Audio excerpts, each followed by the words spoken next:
तो रैगिंग में सबसे इम्पोर्टेंट है जो अभी आप लोग सीनियर होने वाले हैं, तो मैं बड़े सरल भाषा में आपको कुछ इसके बारे में बताता हूँ, शायद आपको नहीं पता होगा।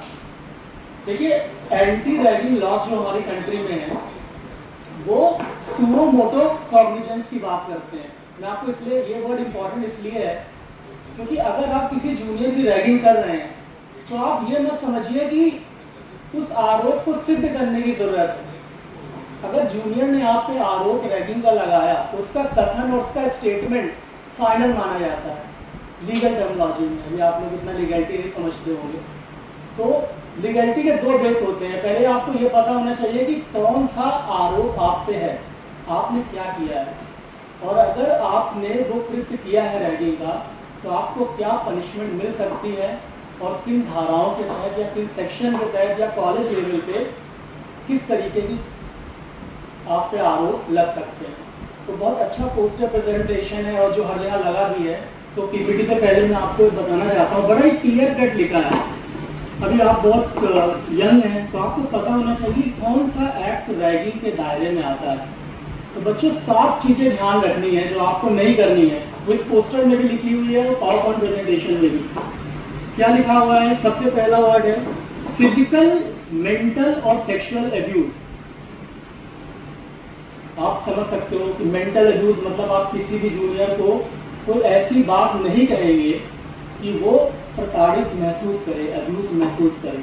और फिजिकल अब्यूज तो आप करने की सोच ही नहीं सकते हैं, ये एंटी रैगिंग लॉ में एकदम ही काफ़ी बड़ा जो है आरोप माना जाता है। और सेक्सुअल अब्यूज तो कभी कल्पना भी मत करिए। तो ये 3 कैटेगरी आपको ध्यान रखनी है। दूसरी वर्बल अब्यूज जो कि मेंटल अब्यूज के अंदर ही आता है।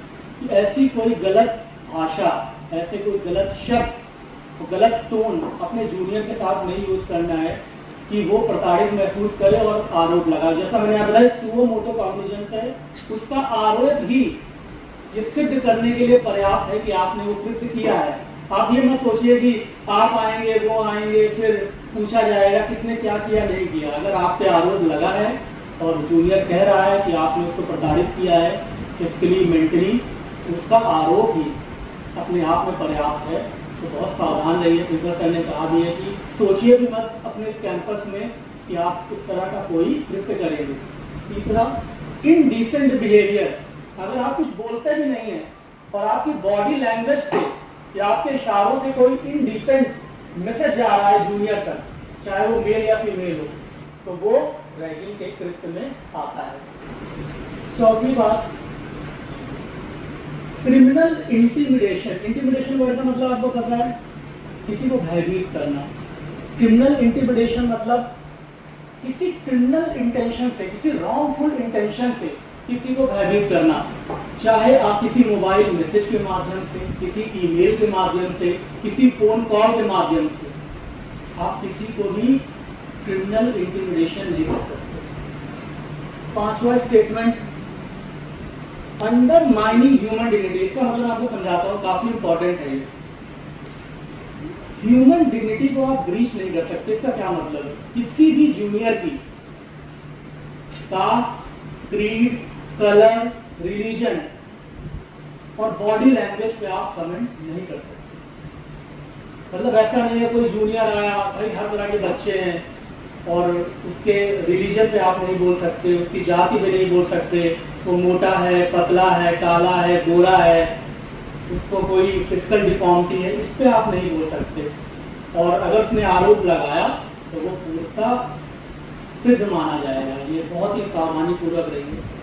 नेक्स्ट है फाइनेंशियल एक्सप्लॉयटेशन। देखिए क्यों जरूरी है, क्योंकि आपको पता होना चाहिए। तब आप अभी इतने यंग हो, बहुत बच्चों को पता नहीं होगा कि क्या चीज रैगिंग के अंदर आती है। Financial exploitation. अभी आपका जूनियर है, आपने उससे पैसे मांगे, या आप वैसे हमारे अच्छे बच्चे, मान लीजिए आप कोई ऑनलाइन गेमिंग कर रहे हो, उससे पैसे मांग रहे हो, वो पैसे नहीं वापस कर रहे हो, या आपका तरीका सही नहीं है पैसे मांगने का, तो मांगना ही नहीं है। फाइनेंशियल एक्सप्लॉयटेशन रैगिंग के दायरे में आता है। एक्सटॉर्शन मतलब उसको डरा धमका के किसी कारण से आप पैसे मांग रहे हैं, तो वो उसके अंदर आता है। एंड लास्ट वन जो कि कभी आपको सोचना भी नहीं है, यूज ऑफ फोर्स। क्योंकि जहां आपने फिजिकल अब्यूज किया और फोर्स यूज किया तब ये मैटर कॉलेज के दायरे से बाहर आके एकदम कोर लीगल दायरे में आ जाएंगे। तब आरपीसी सेक्शन, आरपीसी आपको पता है इंडियन पेनल कोड, अभी उसे बीएनएस कहा जाता है, भारतीय न्याय संहिता।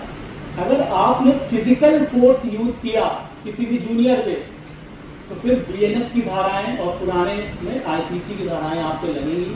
फिर वो क्लासीफाई होगा जो आप एफएमटी पढ़ोगे कि सिंपल है कि ग्रीवियस है, बेलेबल है कि नॉन बेलेबल है, फिर इंजरी रिपोर्ट बनेगी। तो वहाँ तक बेटा आपको पहुँचना नहीं है। आप तो अच्छे बच्चे हो, तो आपको ये पहले स्टेटमेंट क्लियर होने चाहिए कि physical, mental, verbal, sexual, financial abuse नहीं करना है। क्योंकि कभी कभी आपसे भी गलती हो जाती है, आपको पता नहीं होता कि मान लीजिए आपने कोई जूनियर आपके क्लोज है, आपने उसको फाइनेंशियल एक्सप्लॉयटेशन किया और आपको एक बात नहीं पता कि ये भी रैगिंग के दायरे में आती है। मान लीजिए गलती से ही आपने किसी मूड में किसी जूनियर को जो है उसके कास्ट, क्रीड, कलर, रिलीजन पे कमेंट कर दिया, वो भी रैगिंग के दायरे में आता है। तो आपको क्लियरली ये सातों क्लॉज पता होने चाहिए। किसी की ह्यूमन डिग्निटी पे कभी चोट नहीं करना। क्षेत्रवाद, भाषावाद, भाषा भी ये भी एक जरूरी है आजकल। क्षेत्रवाद मतलब वो कहाँ से बिलोंग करता है, उसकी लैंग्वेज क्या है, वो देखने में कैसा है, किसी की भी ह्यूमन डिग्निटी पे आपको कमेंट नहीं करना है। और ऐसी कोई भी बात अपने जूनियर से नहीं बोलनी है जो आपको लगे कि वो उसको प्रताड़ित कर रही है। और फिजिकल अब्यूज तो बहुत बड़ी बात हो गई, फिर तो आप सीधे कानून पे आईपीसी के दायरे में आ जाओगे, इंडियन पेनल कोड में। तो मेरा इंटेंट है कि आपको एग्जैक्टली पता, कुछ बच्चों को शायद नहीं पता होगा कि फाइनेंशियल एक्सप्लॉयटेशन भी रैगिंग के दायरे में आता है। या मैं देखता हूँ लोग स्लैंग लैंग्वेज में किसी के जो है ह्यूमन डिग्निटी या जातिगत कमेंट कर देते हैं, तो बहुत ही ज़्यादा गलत है। इन सब चीज़ों में पॉलिटिकल, जातिगत और आपको दूर रखना। तो सारे बच्चे एक बार बोलो वो कौन सी 7 चीज़ है जो रैगिंग के दायरे में आती है, क्योंकि आप भी अपने जूनियर को ट्रेन करोगे। बेटा पहले क्या है, मेंटल अब्यूज नहीं करना है। दूसरा क्या है, फिजिकल अब्यूज नहीं करना है। तीसरा, सेक्सुअल अब्यूज नहीं करना है। चौथा, वर्बल अब्यूज नहीं करना है। इनडिसेंट बिहेवियर नहीं, बोलो बेटा इनडिसेंट बिहेवियर नहीं करना है। नेक्स्ट वन, क्रिमिनल इंटिमिडेशन, को डराना धमकाना नहीं है। नेक्स्ट वन, किसी की नहीं करनी, मैंने समझाई आपको। अगला क्या करना है, फाइनेंशियल एक्सप्लॉयटेशन नहीं करना है और यूज ऑफ फोर्स तो बिल्कुल नहीं करना है। तो सारे वर्ड समझ गए बेटा, physical, mental, financial, sexual, human dignity, ये सारी चीजों से, क्योंकि इसमें समझाना जरूरी है, कई इसमें क्लास बड़े माइल्ड है जिसमें लोग गलती कर देते हैं। मतलब अनजाने में भी कभी कभी हम लॉ को ब्रीच कर देते हैं और आरोपों के दायरे में आ जाते हैं। अब अगर तो पहला क्लियर हो गया ना, सबके माइंड में क्लियर हो गया ये सारे keyword, physical, mental, financial, human dignity, caste creed पे कमेंट नहीं करना है, किसी को एक्सप्लॉइट नहीं करना है, इनडिसेंट बिहेवियर नहीं, ये तो क्लियर बैठा लीजिए, क्योंकि आप भी अपने जूनियर को सिखाएंगे। दूसरी बात है, अगर आपसे गलती हो गई, अगर आपने ऐसा कोई कृत्य किया जो रैगिंग के दायरे में आ रहा है और आप पे आरोप लग गया, तो क्या होगा ये भी आपको पता होना चाहिए, तभी आप समझेंगे कि क्या प्रॉब्लम आ सकती है। देखिए सबसे पहले तो कॉलेज की जो कमिटी है, एंटी रैगिंग कमिटी, और हमारा जो इंटरनल कमिटी है, उस मैटर पे एक्शन लेगी। अब कॉलेज के लेवल पे क्या क्या एक्शन हो सकता है, बहुत अच्छा लिखा है, कैंसिलेशन ऑफ एडमिशन हो सकता है। आपके भविष्य जो आप सर ने जैसा बोला प्रोफेसर सर ने आपको सुनहरा भविष्य बनाने आए हैं, वहाँ पर दिक्कत हो सकती है। सेकेंड बेटा, सस्पेंशन फ्रॉम अटेंडिंग, अगर बहुत ही माइल्ड लेवल का आरोप है, वैसे तो आरोप लगे ही ना, हमारे सर ने बोला माइल्ड जैसा कुछ नहीं है, आरोप मतलब आरोप, आपको क्लास अटेंड करने से डिबेट किया जा सकता है। अगर आप कोई स्कॉलरशिप पा रहे हैं उसको विथहोल्ड किया जा सकता है, एग्जामिनेशन में बैठने से आपको रोका जा सकता है, आपके रिजल्ट रोका जा सकता है, और अगर आप किसी इंस्टीट्यूशन में अपने आप को रिप्रेजेंट कर रहे हैं तो वहाँ पे आपको प्रॉब्लम आ सकती है। और जैसा कि आप फिजिकल एब्यूज तो करना ही नहीं है।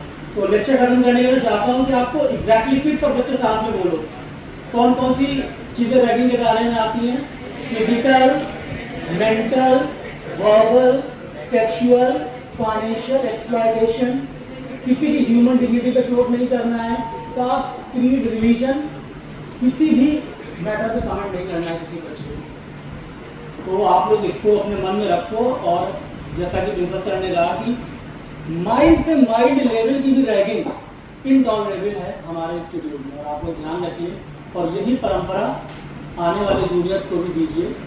और किसी भी लेवल पे आप जो है एक्सप्लॉयटेशन, रैगिंग, जो सो कॉल्ड रैगिंग टर्म आप समझे हैं, इसे समझना बहुत ज़रूरी है, वो आप नहीं करेंगे, माइल्ड टू माइल्ड लेवल पे नहीं करेंगे। ठीक है, थैंक यू।